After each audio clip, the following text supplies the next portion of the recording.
I think it's fair to say American public support for doing that just doesn't exist right now. As much as I think you and I agree that Vladimir Putin getting a win is a terrible thing. But that's the reality of the world we live in. Short of that, is there not an argument to be made that sort of going along the way we've been going along, A, is not the answer, B, Ukraine is going to run out of bodies, as terrible as that is to say, before Putin does, and therefore a negotiated settlement does two things. One, ends the war in Ukraine and ends the possibility of miscalculation. But number two, it begins to break the China-Russia alliance that has been created. Well, let me agree with you, but I want to just react to something you first said there as far as Ukraine running out of men before Russia.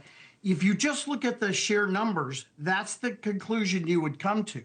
But if you look at the political realities for Mr. Putin, he has done everything he can to avoid another call-up, because now he has to start going into Moscow and St. Petersburg. From before this, he's been taking most of his manpower from east of the Urals and from the small areas around Russia. But when he has to go into the more political Why is that important? Areas.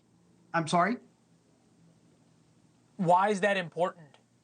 Because he will lose popular support when he has to go into these big cities and start pulling people out of there. And remember, it was the moms from Moscow that nearly took him down in the 14 war. And he doesn't want to have to put up with what might come if he starts having a lot of deaths from those. So it's not as clear as it sounds. And remember, he is unable to retake his own Russian soil right now without North Korea. And we heard today a second tranche of North Koreans are coming. So his manpower levels are so bad, he's having to ask North Korea to come and retake sovereign Russian land. That would be like us asking Great Britain to come defend us from an aggressor on our shores.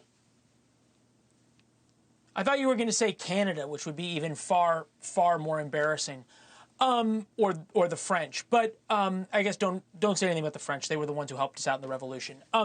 Separate for me, I think, the moral imperative that you've talked about and our strategic interest of stopping Vladimir Putin, punishing his aggression. Right. The battlefield reality that this war is not going to be won by Ukraine.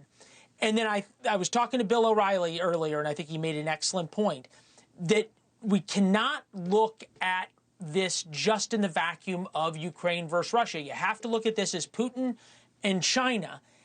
And if somehow there is a deal that breaks the Putin-Xi alliance, that could be really helpful. Well, I would agree with you there. Here's the issue that I see right now. If you have watched over the last 2 weeks, Russia's position has hardened and hardened, and now is even over the top by saying that we're going to have to give them land that they didn't even take. In other words, we're going to have to volunteer extra land to meet Mr. Putin's demands. So Mr. Putin's demands have only climbed, and he has not agreed to anything we have put on the table. So for 2 weeks, all we've heard about is Russia is going to give up nothing and ask for more in this deal. And then all you hear in the press and in our governmental situations and things is what Ukraine is going to have to give up.